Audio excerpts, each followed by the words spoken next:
God is good. All the time. God is good. Praise the Lord. Hallelujah. Today is Mission Sunday. Kung kaya't patuloy po natin na inaalaala na tayong lahat po ay kabahagi ng misyon ng ating Panginoon. Amen. Pwedeng pakisabi sa iyong katabi, kapatid, may misyon ka na dapat gampanan sa Panginoon. Hallelujah. Kung kayo po ay may mga Bibles, makibukas sa akin, Joshua chapter 1, verses 1 to 9. Joshua chapter 1, verses 1 to 9. Iniling ko po ang lahat na tayo po'y minsan pang tumayo at sama-sama po natin na basahin at pakinggan ang salita ng Diyos. Ako po ang magbabasa sa verse 1, kayo po sa verse 2, at sabay-sabay nating basahin ang verse 9. Okay, nakita na po natin? Okay, Joshua chapter 1, verse 1. After the death of Moses, the servant of the Lord, it came to pass that the Lord spoke to Joshua, the son of Nun, Moses' assistant, saying, verse 2,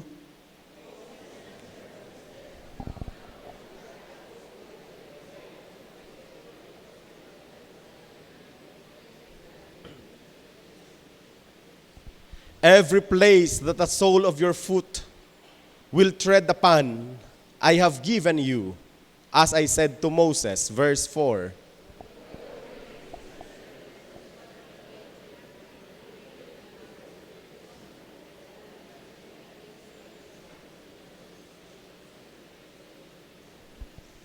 No man shall be able to stand before you all the days of your life.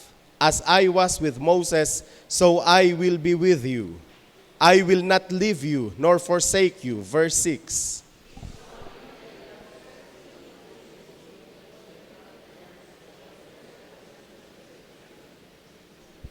Only be strong and be courageous, that you may observe to do according to all the law which Moses my servant commanded you. Do not turn from it to the right hand or to the left, that you may prosper wherever you go. Verse 8.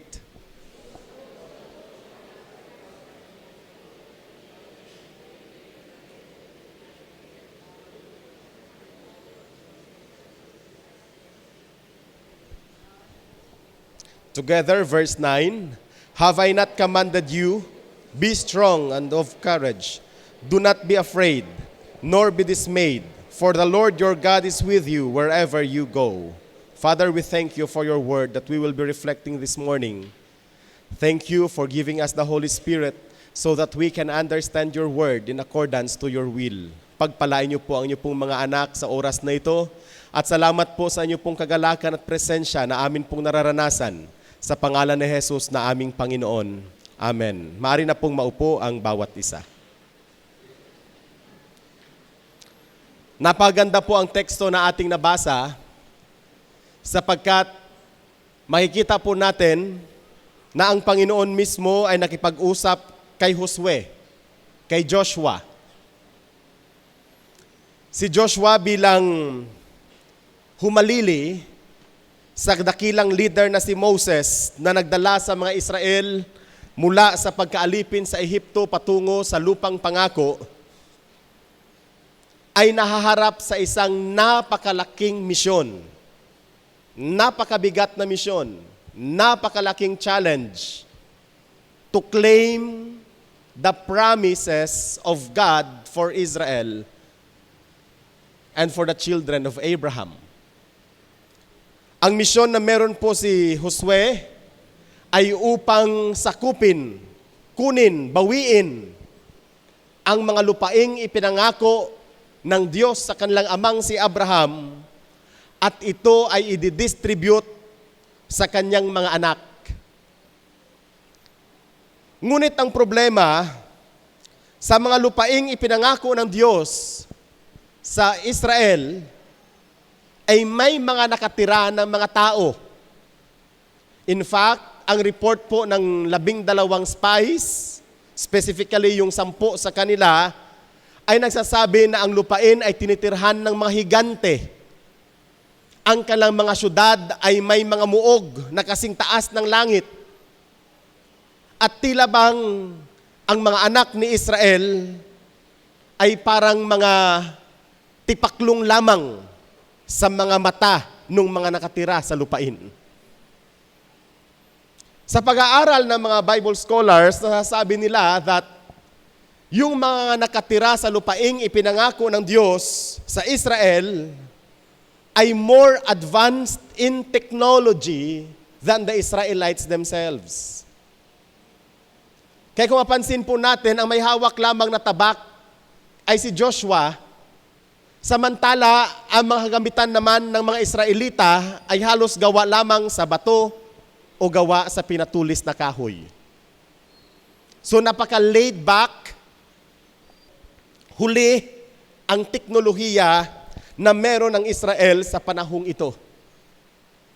Kaya napapanahon ang sinabi ng ating Panginoon kay kay Joshua rather, "Take heart and be of good courage, for I am with you."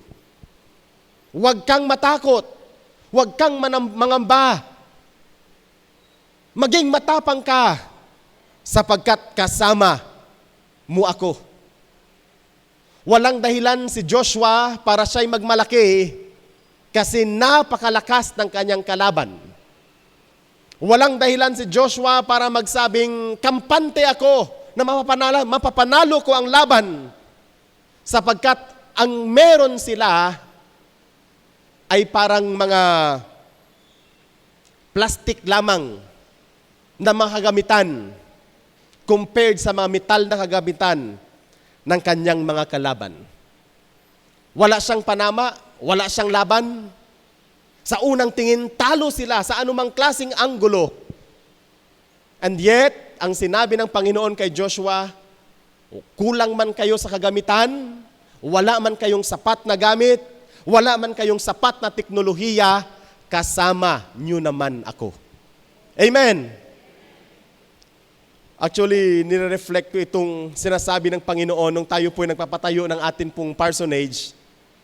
Kasi ang binigay ng engineer sa atin ay 7 million ang budget na kailangan natin para sa parsonage. At iniisip-isip ko, saan kami kukuha ng 7 million? Saan tayo kukuha ng 7 million? Pero salamat sa Panginoon, hindi natin namalayan, we have spent already more than 2 million para sa structure na ito. Pwede bang palakpakan natin ang Panginoon? The Lord is with us. Amen.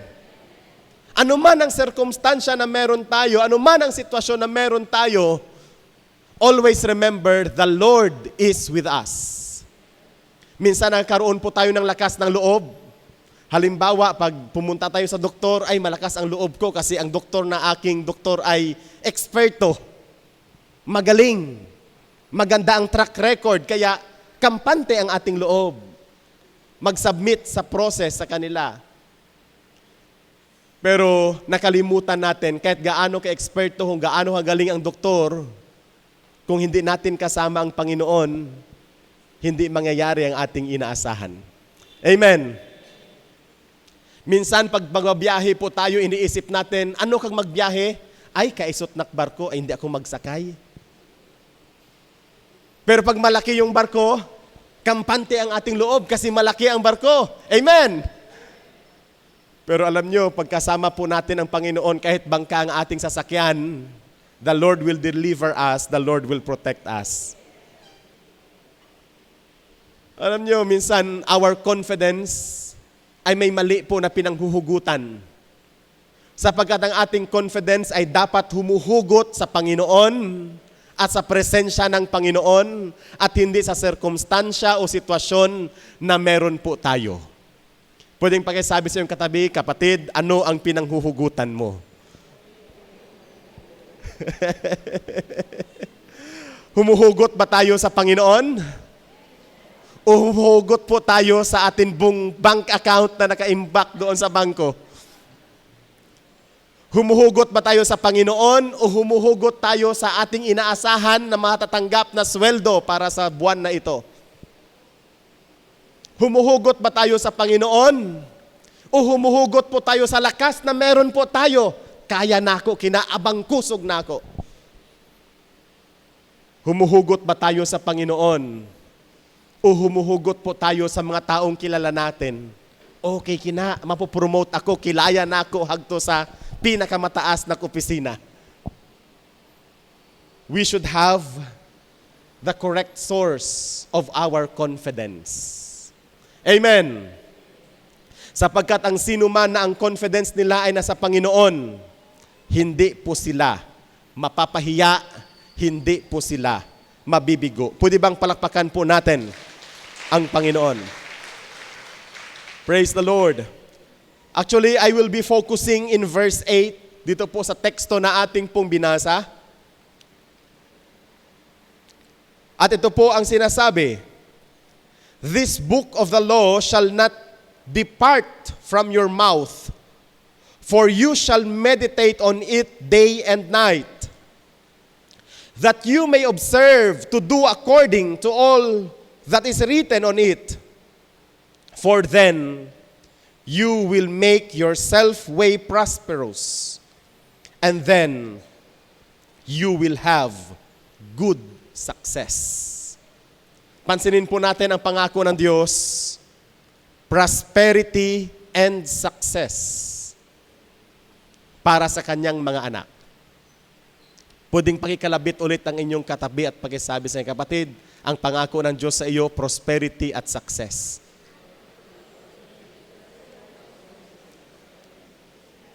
Paano po maging prosperous at maging successful? Paglalagay ba ng 12 na bilog na prutas sa lamesa pag New Year para maging successful? Pagsasabit ba ng pinya sa bintana para maging successful tuwing New Year? Meron pang nakita po ako na naglalagay ng cotton sa bintana at saka coins. Sabi ko, bakit may cotton at may coins? Para pag pumasok ang taon, magaan yung taon kasi may cotton. Tapos, bakit may coins? Kasi para daw tuloy-tuloy daw ang flow ng pera sa bahay. Sabi ko sa kanya, bakit ilalagay mo ang coins? 1,000 bill ang ilagay mo. Diba? Bakit nga coins? 1,000 bill ang ilagay mo para tiyak na malaki ang pumasok. Alam nyo, hindi po naka-base doon sa ganoong klaseng paniniwala. Ang iba naman, pag magkapagawa ng bagong bahay, anong ginagawa bago lumipat doon sa bahay? Binabantayan yung buwan, di ba? Binabantayan yung buwan, dapat ang buwan daw ay bilog o pabilog pa lang. Huwag daw maglipat sa bahay pag ang buwan ay patunaw na. Kasi matunaw daw ang iyong kabuhayan. Dapat daw pabilog yung buwan o bilog na bilog yung buwan para lumalago ang kabuhayan. Hindi din po nakabase doon ang pagtatagumpay natin. Amen. Ang iba naman, bago lumipat sa bahay, they make sure na meron ng tubig may nakaimbak na silang tubig, punong-puno na ng bigas yung lagayan ng bigas, may asin, may asukal, kompleto lahat ng pangailangan sa bahay. Sabi ko sa kanya, bakit ganun yun? Ang sagot niya sa akin, para daw hindi daw siya magkulang at hindi daw siya maubusan habang nakatira doon sa bahay na yun. May ganong klaseng mga paniniwala. Pero kung tingnan po natin ang Joshua chapter 1 verse 8, ano po ang basihan upang maging prosperous at maging successful ang isang tao? The book of the law, in short, the word of God, shall not depart from your mouth, and meditate on it day and night. Observe it according to what it has been written. And then, it will make your way prosperous and you will have good success. Ang sikreto ng Panginoon para sa matagumpay na buhay, magbasa ng salita ng Diyos, pagdilidilihan ang salita ng Diyos, at isabuhay ang salita ng Diyos. Nang sa gayon, magiging successful ang bawat isa sa atin. Napaganda ng pangako na yan ng ating Panginoon. So our theme, our topic for today is meditating on the Word of God. Ang pagdili-dili sa salita ng Diyos. Sa Bisaya, paminaw sa salita ng Panginoon. Tinitingnan natin ang salita ng Diyos. Iniisip natin ang salita ng Diyos. At tinitingnan natin kung paano po natin mai-apply ang salita ng Diyos. Meditating on the Word of God is a deliberate spiritual practice of deep contemplation. Pwedeng laki-laki yan. Reflection and internalizing Scripture to transform your mind and align your life with God's truth. Ang pagme-meditate sa salita ng Diyos ay ginagawa natin, sinasadya natin. Yan ang gusto sabihin ng salitang deliberate. Sinasadya. We make it a point that we reflect on the Word of God.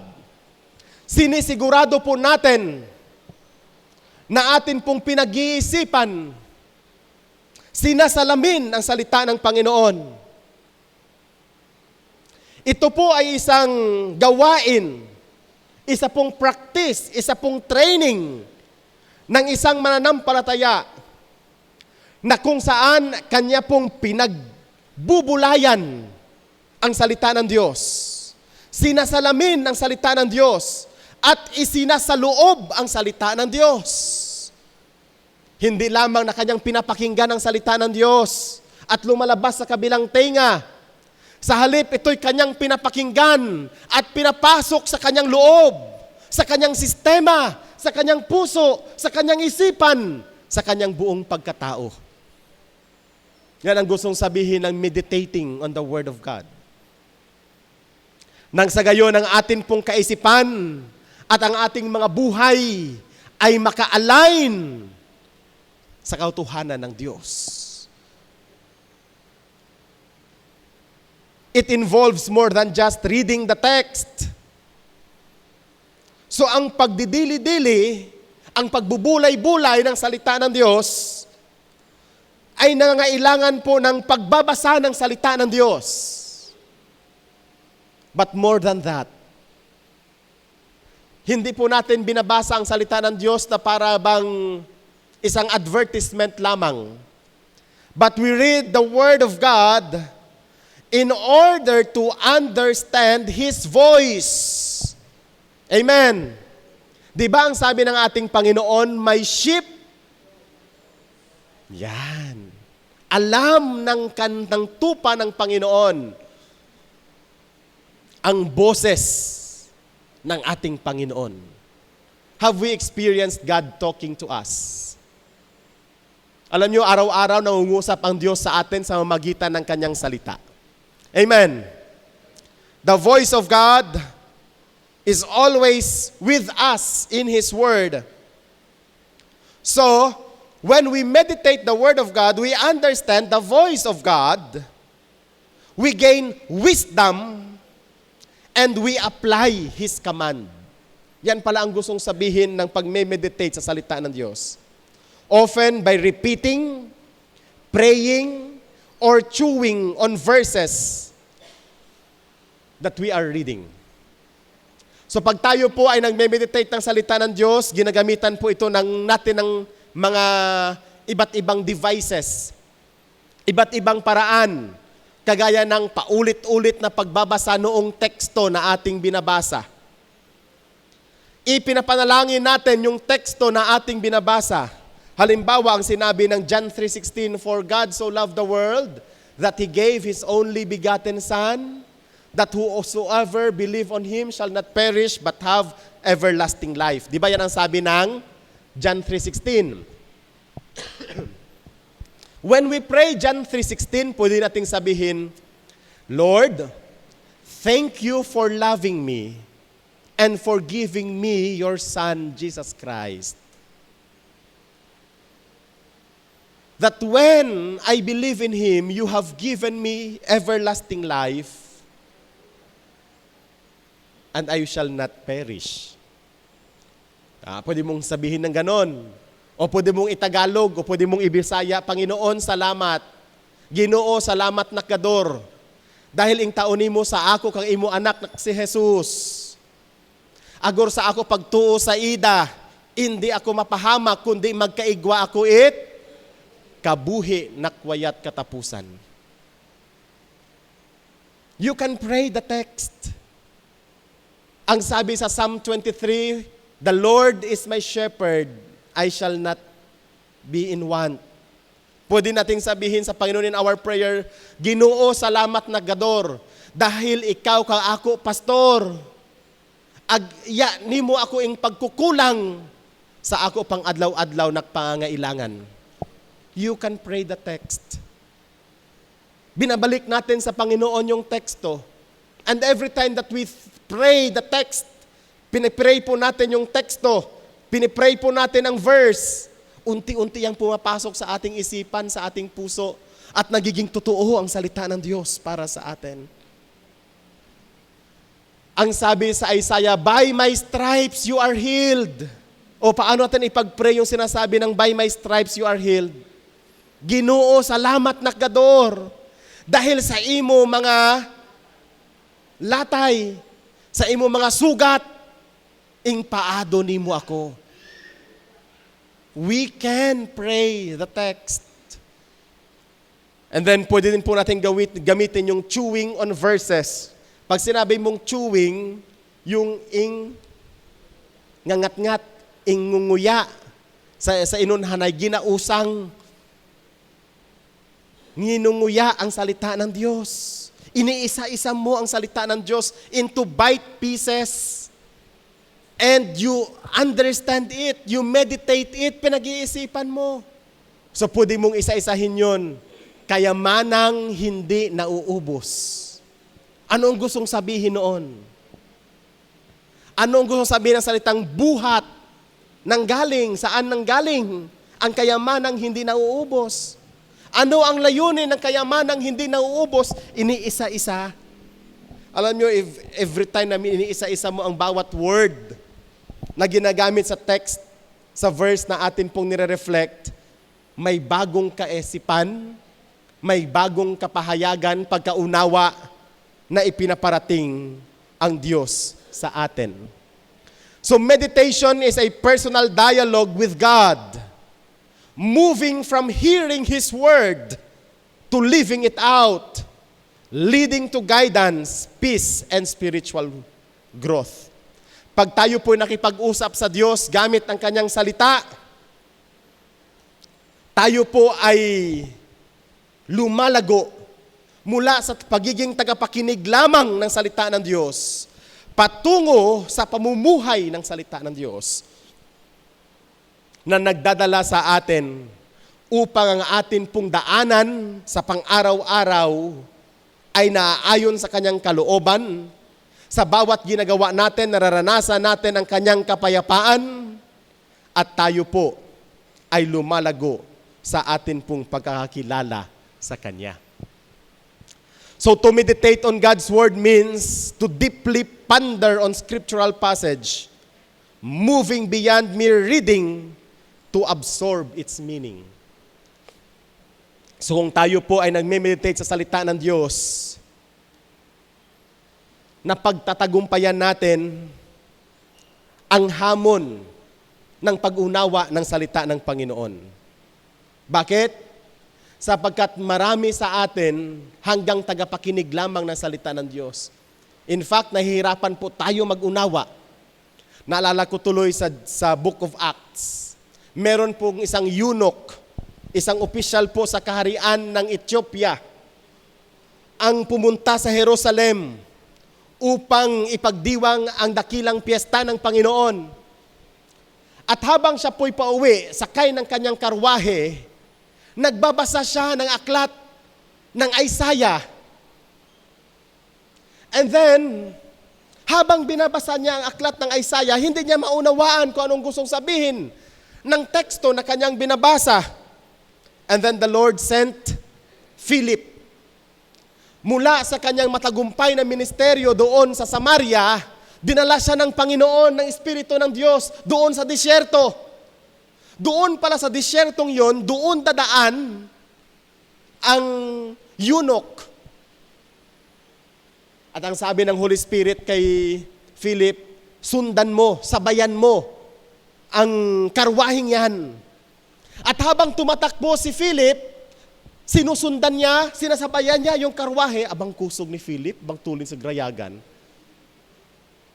The Holy Spirit talaga, no? Pag ini-empower ng Holy Spirit, kayang-kaya ang lahat. Amen. Habang sinasabayan po ni Philip ng takbo, yung takbo ng karwahe, naririnig niya, nagbabasa yung eunuko ng salita ng Diyos doon sa Isaiah.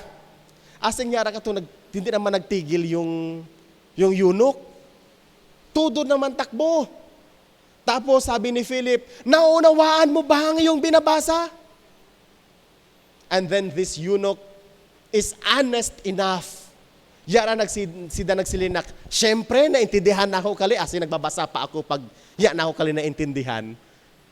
Naging honest si eunuch. Ang sabi niya, hindi ko po naunawaan. Unless somebody will explain it to me, hindi ko po ito maunawaan. Ay di, sabi ni Philip, sige, ipapaliwanag ko sa iyo. Aba, tumigil yung karwahe. Pinasakay si Philip. Tapos tuloy-tuloy din sila ng takbo. Habang sila po'y tumatakbo, in-explain ni Philip sa kanya kung ano ang gustong sabihin ng kanyang binabasa sa Isaiah. And ang text na kanyang binabasa ay patungkol sa Panginoong Hesukristo. It is a messianic prophecy. At sinabi ni Philip na ang mga tekstong iyong binabasa ay natupad na sa buhay ng Panginoon. Kaya kailangan mong tumanggap sa Panginoon, sumampalataya sa Panginoon.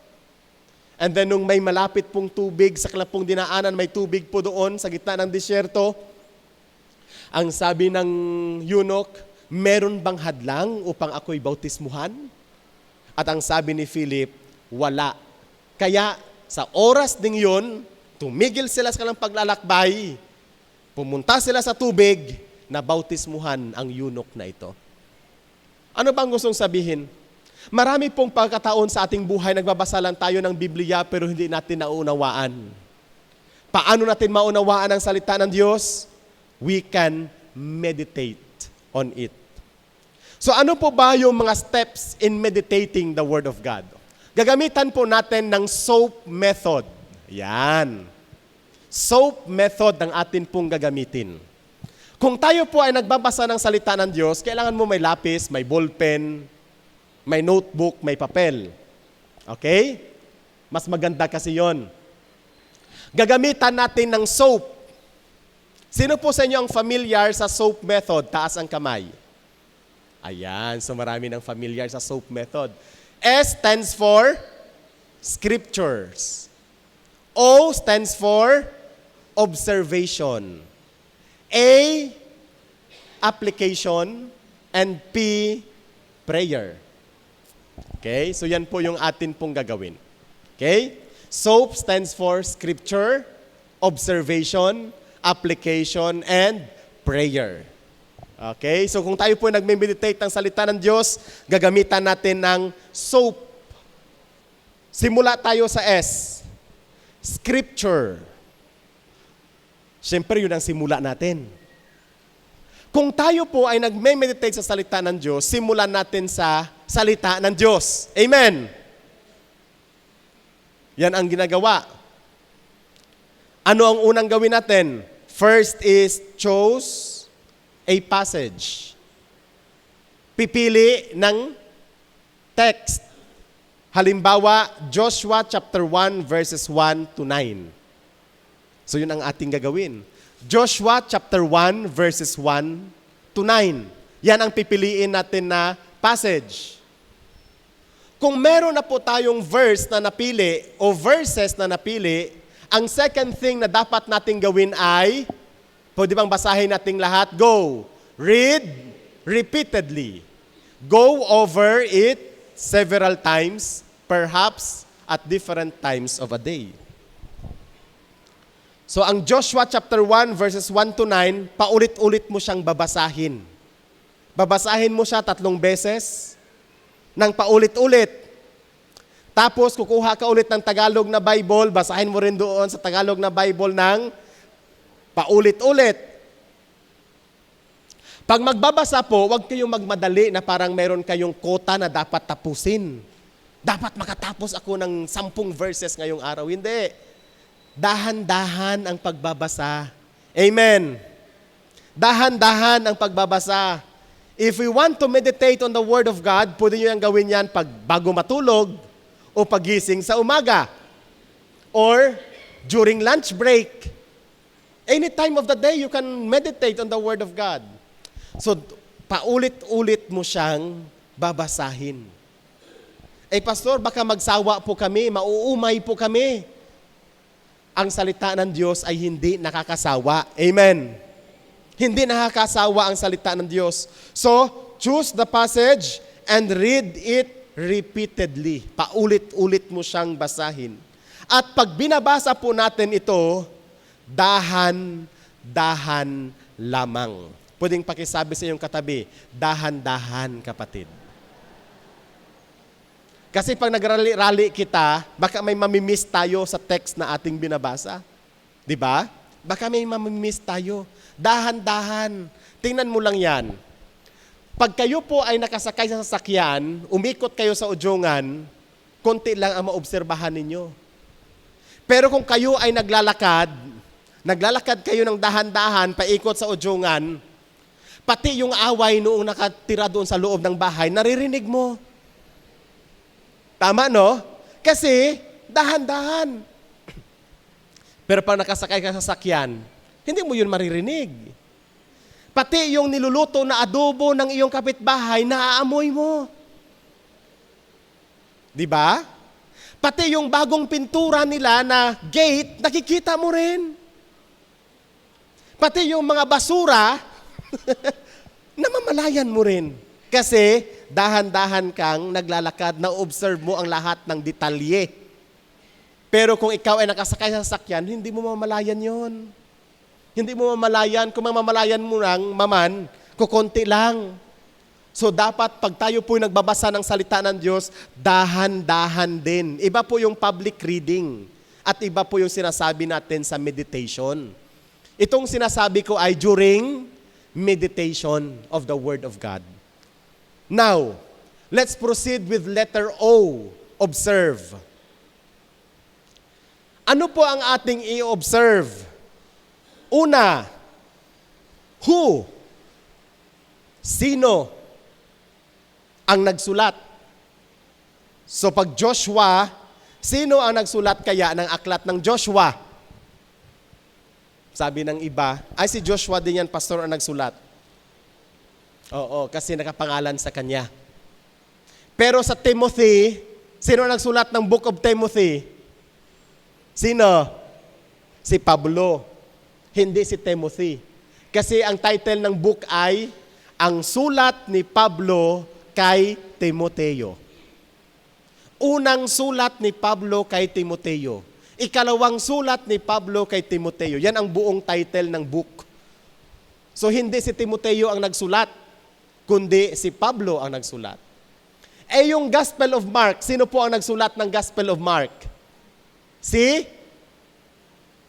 Marcos. Kasi hindi naman ang sulat para kay Marcos. Hindi naman Ang Ebanghelyo ayon kay Marcos. Yan ang full title ng Book of Mark. The Gospel according to John. So si Marcos ang nagsulat. Kasi the gospel according to John. O the gospel according to Mark rather. Si Marcos pa lang ating pinag-uusapan, hindi si John. Nagja-jump ang utak ni pastor. So, who? Sino ang nagsulat? Ano pa? Sino ang character sa iyong binabasa? O, dito po sa Joshua chapter 1, verses 1 to 9. Sino po ang karakter sa atin pong binabasa? Sino? Sa ating binasa kanina, sino po ang character? Si Si Lord. Tama, no? Ang Panginoon. Tingnan nyo sa verse 1. It came to pass that the Lord spoke to Joshua. So, sino ang nagsalita? Si Lord. So, ang isusulat mo dyan sa O mo, who speaks? Si Lord. Who wrote? Joshua. Sino ang nagsulat? Si Joshua. Sino ang nagsalita? Si Joshua. Sino ang kinausap? Si Joshua. Sino ang nagsulat? Si Joshua. Sino ang nagsalita? Ang Panginoon. Sino ang kinausap? Si Joshua. Ayan. Yan ang tanong sa who. Sino ang nagsulat? Sino ang nagsalita? Sino ang kinausap? Or sino ang gumawa? Sino ang ginawan? Sino ang recipient ng action? Next natin sa observation is what? Ano? Ano? Ano ang nangyari? Ano ang nangyari? Sa Joshua chapter 1 verses 1 to 9, ano ang nangyari? Kinausap ng Panginoon si Joshua upang siya ay paalalahanan at bigyan ng assurance. So yun ang iyong isusulat sa observation mo. What? What are the main events? What are the actions? What are the themes? What are the descriptions? Sa what then is, what is the atmosphere? Masaya ba o malungkot? Negative o positive? Dito po sa Joshua chapter 1 verses 1 to 9. Ano po kaya ang atmosphere dito? Ano po yung nararamdaman natin pag binasa ang Joshua chapter 1 verses 1 to 9? Masaya ba, malungkot ba, negatibo ba o positibo? Ha? Positibo. Amen. Positibo. Bakit? May pangako ang Diyos kay Joshua. Sasamahan kita saan ka man pumunta. Anumang lugar na maaapakan ng iyong paa ay aking papagpalain. Amen. Walang sinumang laban sa iyo, sapagkat kasama mo ako. Hindi kita iiwan, hindi kita pababayaan. Yan ang sabi ng Panginoon sa verse 5. Sa verse 6, ang sabi ng Panginoon, maging malakas ka at magpakatapang, sapagkat ibibigay ko sa iyo ang lupaing ipinangako ko sa iyong mga magulang. Sa verse 7, magpakalakas ka at magpakatapang, at iyong sundin ang lahat ng kautusan na aking ibinigay kay Moses. So it's positive. It's encouraging. So isusulat natin doon, positibo, nakaka-encourage, nakakapagpapalakas. Ano pa? What? And then the third question is, where? Saan? Saan ito nangyari? Pag binasa natin, sa chapter 1 verses 1 to 9, saan ito nangyari? Sabi natin, Pastor, wala nakalagay kung saan nangyari. Tama, no? Wala nakalagay kung saan nangyari. Kaya babalikan natin sa naunang chapter. Ang naunang chapter, Deuteronomy 34. Naunang chapter, Deuteronomy 34, kasi may nakalagay sa chapter 1 verse 1 ni Joshua, after the death of Moses. So makikita natin sa chapter 34 ng Deuteronomy, yung death ni Moses. Saan namatay si Moses? Diyan mo makikita. So ganyan ang nag-aaral ng scriptures. Diyan nag-aaral ng Biblia. So ilalagay natin dito, saan? Sa lugar o maaring sa lugar kung saan namatay si Moses. Doon sa may bundok ng Nebo. Yan. So pwede tayong ilagay yan dyan. Sa where? Okay? Pwedeng ilagay natin sa disyerto. Maari. Kasi nasa wilderness sila eh. Diba? Nasa Moab sila, Brother Alan? Nasa Moab, lupain ng Moab. lupain ng mga Moabita, ilalagay mo siya. Where? Next is when. Kailan? Kailan ito isinulat? Basically, itong event na ito nangyari sa panahon ni Joshua. Itong teksto na ating binabasa nangyari sa panahon na pagkatapos mamatay ni Moises. Kasi kinausap na ng Panginoon si Joshua na siya ang papalit kay Moises. Binigyan ng insurance ng Panginoon si Joshua upang hindi siya manghina at pinapalalahanan siya ng Panginoon, kasama mo ako. That is when. Ano ang kasunod na tanong? When? Why? Why? Bakit isinulat? Ano ang dahilan kung bakit isinulat? Bakit ganun ang ginawa noong mga karakter? Bakit kaya? Bakit kaya isinulat itong chapter 1? Kasi nga, bibigyan ng bagong responsibilidad si Joshua. Si Joshua dati military leader lang. Ngayon, siya na ang leader ng lahat ng Israel. No? So yun ang dahilan kung bakit nakasulat ito. Yun ang dahilan kung bakit kinausap siya ng Panginoon. May bagong responsibilidad ang Diyos na ibibigay sa Kanya. Kaya ganun din sa ating mga leaders na atin pong nai-appoint at naitalaga noong Sunday, always remember, kasama ninyo ang Panginoon. Amen. Huwag kayong manghina. Huwag kayong manlupaypay. Kasama ninyo ang Panginoon. Kung paanong nagbigay ng assurance ang Panginoon kay Joshua, kung paanong kasama ako ni Moses, Joshua, kasama mo rin ako. At yan ang pangako ng Diyos para sa atin. Why? And then, how? Of course, may mga text na walang why, walang sagot para sa why, walang sagot para sa how.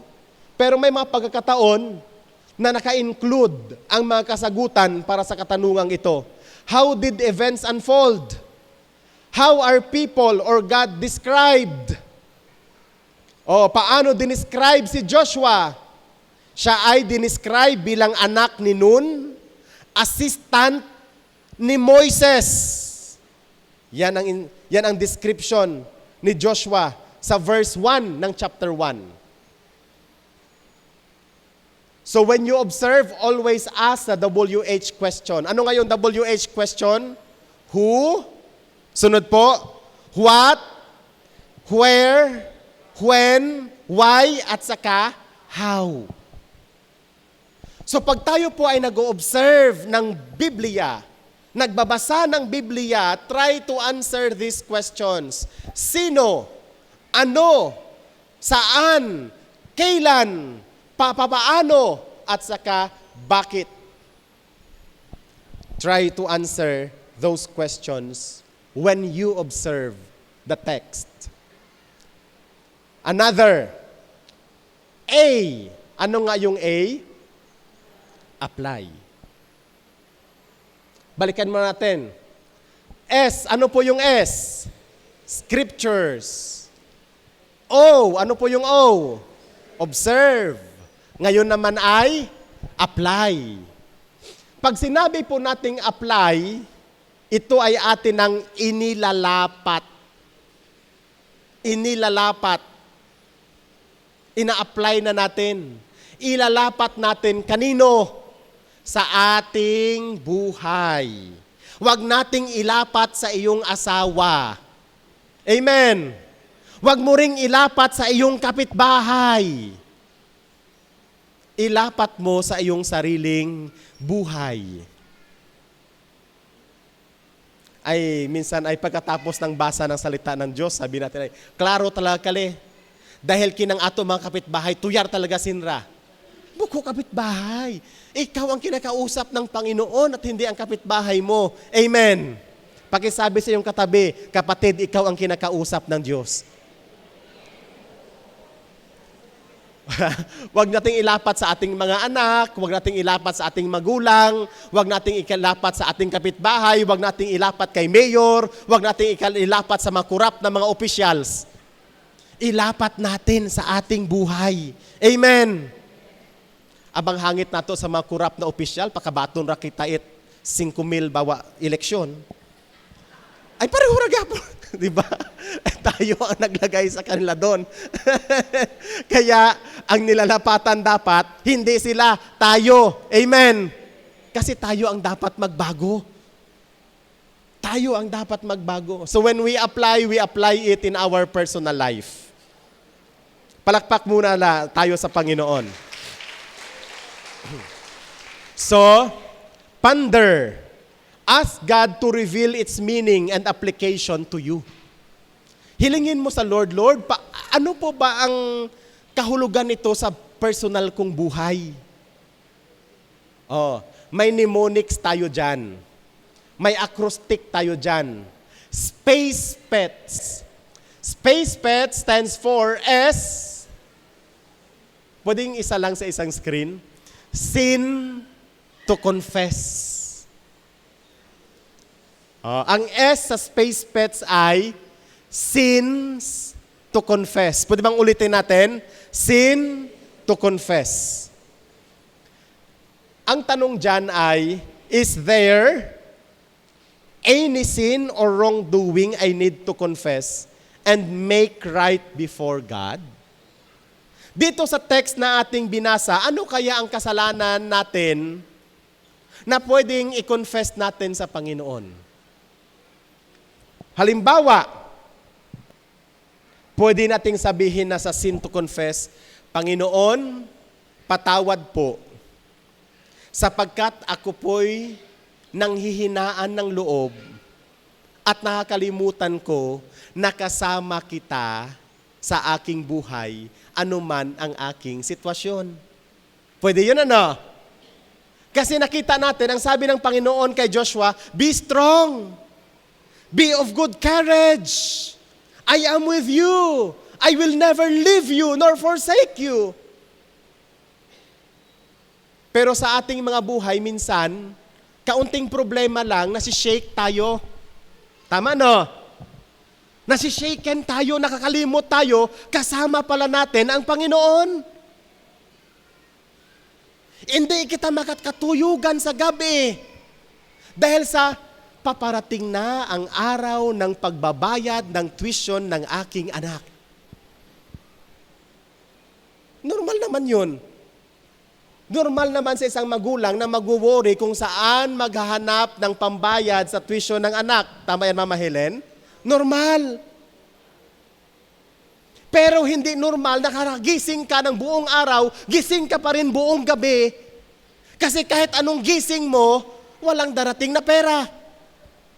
Tama yan, Mama Bing? Diba? May mapapala ka ba ng kagigising mo ng buong gabi? Diba wala? Mapaka, tiskag yan kinang imubuhok. Lalaki pa ang iyong eye bag. Walang darating na pera dahil sa pagising-gising mo. So anong pwede mong gawin? Bago matulog sa gabi, Lord, nagtitiwala ako sa iyo. Nagtitiwala ako sa iyo. Kaling anak na kali, ing tao-tao ni mo kali sa ako. Di ba? Binigay ng Panginoon ng Diyos ang anak natin. Amen. Amen. Saan galing ang ating mga anak? Sa Panginoon. Anong sabi ng Book of Psalms? Children are an heritage of the Lord. Bigay ng Diyos yan. Lord, binigyan niyo po ako ng anak na ito. Kaya Panginoon ngayon, hihingiin ko sa iyo ang pang-tuition niya. Amen. Hindi naman yan sa iyo yung anak. Binigay ng Panginoon yan sa atin. At kung binigay ng Diyos yan sa atin, may provision ang Diyos. Yan ang parati nating tandaan. Pag merong ipinapagawa ang Diyos sa atin, may provision ang Diyos sa atin. Kaya sabihin natin, Lord, kaling anak na kali, ang taon mo sa ako. Tapos ling anak na kali, gustong-gusto na kador, nak mag-doktor. Ay, ang sugtan na nako.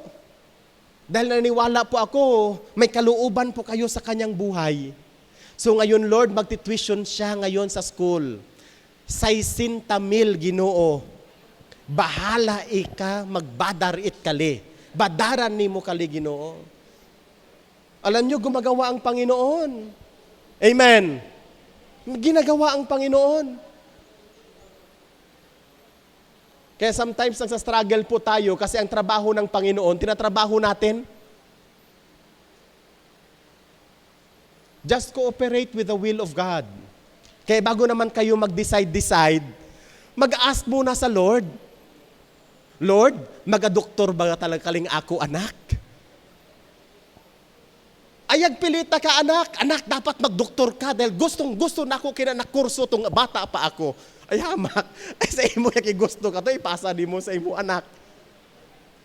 Ano bang kalooban ng Diyos? Kasi naniniwala tayo kung kalooban ng Diyos ang ating mga ginagawa, maging ang ating pag-aaral, ipoprovide ng Diyos yan. Amen. Ipoprovide ng Diyos yan. So, sin to confess. Si Joshua, pinangakuan ng Diyos, kasama mo ako, Joshua. Kay Lord, silinggo na to, isulat mo hina, sin to confess. Minsan, nawawalan ako ng confidence, nawawalan ako ng pagtitiwala sa Diyos. Minsan, nakakalimutan ko, kasama ko pala ang Panginoon. Minsan, ang isip ko, ako lang mag-isa sa laban na ito. Pero ang totoo pala, kasama ko ang Panginoon sa laban na ito. Pero minsan isip natin, mag-isa lang tayo sa laban na ito. Hindi tayo makatulog, wala tayong sense of peace, wala tayo na parang nagugupo tayo at parang hindi na natin kaya mapagtagumpayan kasi nakakalimutan natin kasama ang Diyos. Panginoon, patawad po. Nakakalimutan ko na kasama ko po kayo. Space pets. S. Hindi lahat ng verses may sin to confess. Kaya meron pang P, promise to claim. Ano po ba ang pangako sa tekstong ito na pwede kong i-claim? Tingnan nyo ha. Actually, napakaraming promises itong Joshua chapter 1 verse 1 to 9. Tingnan nyo sa verse 3. Pwede bang basahin natin verse 3? Ano ang promise dito ng Panginoon kay Joshua? Sige nga, pakibasa. Go!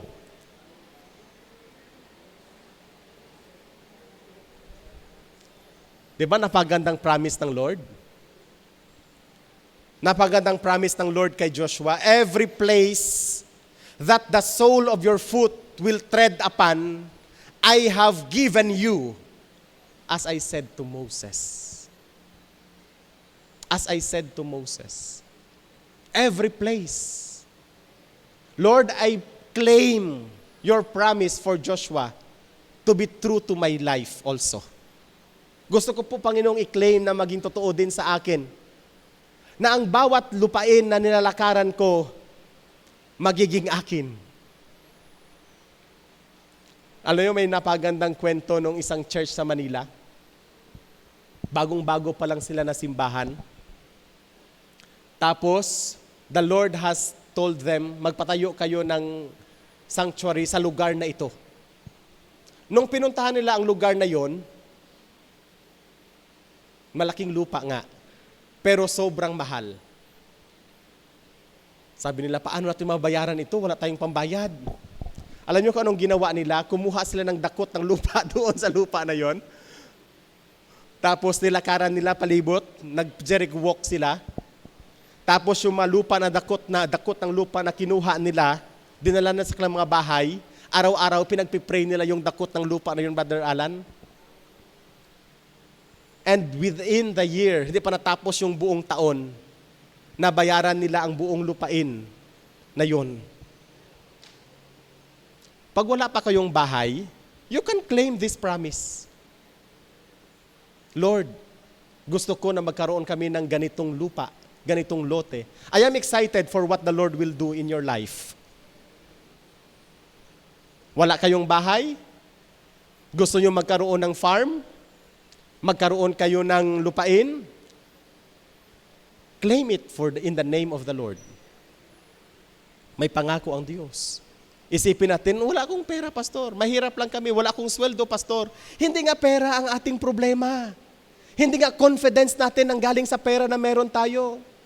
Hindi nga sa sweldo ang ating confidence nanggagaling sa Panginoon. Amen. Sa Panginoon.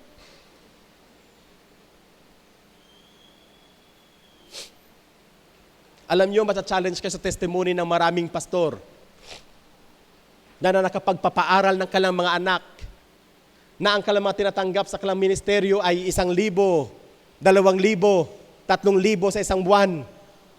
Pero nakakapaaral ng kalang mga anak sa mga gandang mga paaralan. Bakit? Because they choose to be confident not on the amount that they are receiving, but to the Lord that they are serving. Amen. Ang kalang confidence hindi sa amount na kalang natatanggap, kundi sa Panginoon na kalang pinaglilingkuran. Ganon din sa ating mga buhay. What are the promises that God can give sa atin and we can claim in the passage? Sa verse 5, no man shall be able to stand before you all the days of your life.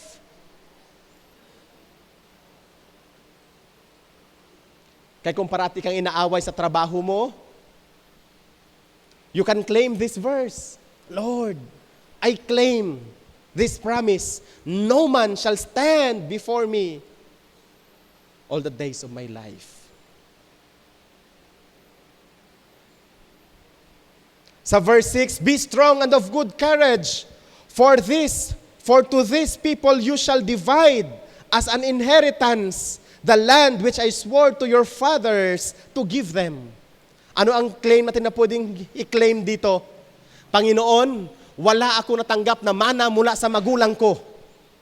Pero ayaw ko na wala akong ipapamana sa aking anak. Pwede ba nating i-claim yan bilang magulang? Amen?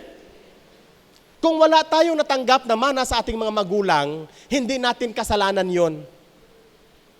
Wala tayong control doon eh. Di ba, Mama Bing? Hindi natin kasalanan yon. Pero kung nagkaroon ka ng anak, tapos wala ka ring ipinamana sa kanya, ay magplano ka na ngayon. Magplano na. Pagplanuhan mo na. Kasi ang mga magulang ay nag-iimpok para sa anak at hindi yung anak ang nag-iimpok para sa magulang. That's a biblical principle. Kaya kung may anak po tayo, pag-isipan po natin, sa ano kaya ipapamana ko sa aking anak? Anak, ang ipapamana ko sa iyo, ang aking ilong. Iba po yun. hindi po physical characteristics lang ang ipapamana natin. Bilang magulang, pagpaplanuhan natin ang ating mga anak. Anong ibibigay natin sa kanila? Eh, syempre, ngayon pa lang, manalangin na kayo kay Lord. Lord, tulungan niyo po ako.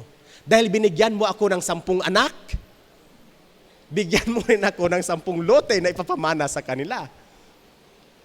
Ay, binigyan ka ng Lord eh. So, promises to claim. Ano pa? S, ano nga po yung S? Sin, to confess. P, promise to claim. A, attitude to change. Ano yung ugali natin na dapat baguhin?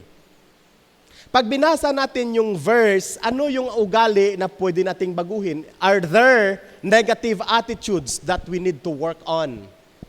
Ano yung mga negative attitudes? Kagaya ng pride, fear, bitterness, unforgiveness, and so on and so forth. No? C, commands to obey.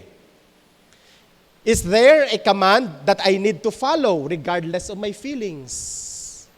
Ano ba ang command na sinasabi ng teksto na dapat nating gawin? Okay? E stands for example to follow. Halimbawa na dapat sundin. Are there a positive example? Are there positive examples to imitate? Or a negative one to avoid? E, examples to follow. So, tapos na po natin ang space. Ano nga po yung space? S stands for? P stands for? A, C,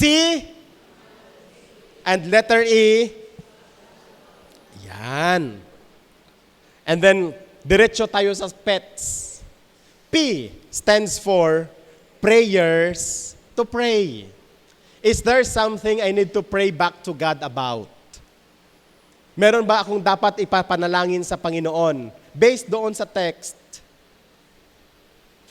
Based doon sa text, anong aking ipagpipray para sa Panginoon? May another E, error to avoid. Is there a mistake or problem I should be alert to? Error to avoid. Ano yung pagkakamali nung karakter ng Biblia na hindi ko dapat gayahin? Eh, ang iba naman, sabi ay, brother, bakit ka may kabit? Ang sagot ba naman ay, si Solomon nga, pastor, ilan ang kanyang wife? Ilan ang kanyang concubine? Papasok yun dito sa E, errors to avoid. Kaya nga nagkaganda-rato-rato ang buhay ni Solomon. Ano ang sabi ng scriptures? Ang mga asawa, ang mga concubine ni Solomon, ang nagdala sa kanya papalayo sa Diyos. Kaya, errors to avoid. Hindi yun positibo na dapat natin sundan. Hindi yun example to follow, yung pagkakaroon ng maraming asawa ni Solomon. Errors to avoid. O, tingnan mo si Abraham. Ilan ang anak sa ilang babae? Ay di nag-away-away yung mga anak. Si Ismael at saka si Isaac. Nag-away-away. Tapos si Isaac din, mayroon din silang anak. O, si Isaac, isa lang ang asawa. So, palakpakan para kay Isaac. Palakpakan kay Isaac. Pero kahit isa lang pala ang asawa, may errors pa rin to avoid. Bakit? Itong si Isaac na ito, isa lang ang asawa, pero dalawang anak. Sino yon? Si Jacob at saka si Esau. Ano ang errors na dapat nating hindi gayahin kay Isaac? Paboritismo. Si Isaac, ang paborito niya, si Esau. Si Rebecca, ang paborito niya, si Jacob. Kaya errors to avoid. Ayag, wag po tayong magpaborito-paborito sa ating anak. Amen. Kasi makita natin sa Biblia yung kasiraan na pwedeng maidudulot ng mga pagkakamaling ito. Tandaan po natin na ang Biblia isinulat sa atin, hindi lamang para ituro sa atin ang daan patungo sa kaligtasan, kundi ang mga halimbawa ng mga buhay ng mga tao sa Biblia ang siyang magsisilbing warning, instruction, or encouragement sa atin. So, E stands for error to avoid. T stands for truth to believe. Ano ba ang itinuturo nito patungkol sa Diyos? O patungkol sa salita ng Diyos na dapat kong matutunan? Who is God? What is His Word that I should learn? And letter S, something to praise God for. Ano ang nais ko o ano ang dapat kong ipagpapasalamat sa Diyos? Ulitin po natin, space pets. S stands for sin. P, A, C, E, P, E, letter T, and letter S. Oh. So ganun pala pag mag-a-apply ng Word of God sa buhay natin. Hindi lahat ng space pets available sa atin sa text. Pwede po, dalawa lang doon. For example, sins to confess, errors to avoid. So yun lang ang pwede natin makita sa text. Pwede din naman na T lang, truth to believe, ang makikita natin sa text. Huwag kayong ma-stress, bakit wala akong nakitang space pet sa verse na ito? So pwedeng isa, pwedeng dalawa, pwedeng tatlo, pwede ding kumpleto yung space pets na yan sa verse na iyong binabasa. No, depende po sa verse. Hanapin ang nandoon at huwag hanapin ang wala doon. Okay? So kung kayo po ay nag-a-apply ng salita ng Diyos, tandaan po natin palagi, paano ko siya ilalapat sa buhay ko? Anong kasalanan ang dapat kong hingian ng tawad? Anong mga pangako na dapat kong tanggapin? Anong mga ugali ang dapat kong baguhin? Anong mga kautusan ang dapat kong sundin? Anong mga halimbawa ang aking dapat gayahin? Anong mga panalangin ang dapat kong ipanalangin? Anong mga pagkakamali ang dapat kong iwasan? Anong mga katotohanan ang dapat kong sampalatayahan? At ano ang mga bagay na ipagpapasalamat ko sa Diyos? Yun ang space pets.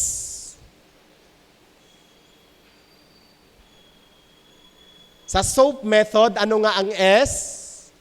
Scripture. Ano ang O?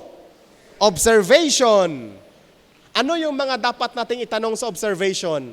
Sino? Ano? Saan? Kailan? Papaano? At saka bakit? And then, meron tayo sa SOAP na Scripture, Observation, A, application. Sa application natin, tingnan natin ang space pets. Ano nga ang space pets? Sin to confess, promise to claim, attitude to change, command to obey, example to follow, prayer to pray, error to avoid, truth to believe, something to praise God for. Excited din po ako sa inyong gagawin ninyo araw-araw ito. Pag kayo po ay nagre-reflect sa Word of God, SOAP ang gagamitin natin. SOAP method. Madali lang, magaan lang, pwede natin gawin araw-araw. Pwede tayong magkaroon ng atin pong daily journal, devotion journal, notebook, sulatan natin SOAP, scripture, observation, application, at saka, of course, prayer. Sa prayer natin, ipagpipray natin yung verse. Panginoon, salamat po. Kasi nakita ko that I have my sins to confess. I confess to you this and that. Patawad po na hindi ko po nagagawa ang inyong pong kalooban sa aking buhay. At simula po sa araw na ito, humihingi po ako ng tulong sa inyo upang ito po ay aking maipamuhay. Ang sabi po ng Panginoon kay Joshua, if you meditate the Word of God day and night, and you observe it according to all that is written in it, then you will make your way prosperous and you will have good success. Wala pong nalulugi sa isang tao na nagme-meditate ng salita ng Diyos araw-araw. Huwag po nating kalimutan at huwag din po natin na panghinayangan ang ating panahon na iginugugol sa atin pong pag-aaral ng salita ng Diyos. Sa atin pong pagdidili-dili ng salita ng Diyos. Sa atin pong pagmumuni-muni ng salita ng Diyos. Tandaan po natin, tayo po ay patuloy na lalago sa pagkakilala sa Panginoon kung patuloy din tayong nag-aaral, at nabubuhay sa salita ng Diyos. It is not an accident that this month ng January, we are focusing on the scriptures. Nagfo-focus tayo sa salita ng Diyos as part of our training for greater value. Sapagkat ang tunay na pundasyon ng pinakamahalaga sa buhay natin, walang iba kundi ang salita ng Diyos. Pwedeng pakisabi sa iyong katabi, kapatid, i-remind mo ako ng mga katotohanan ito.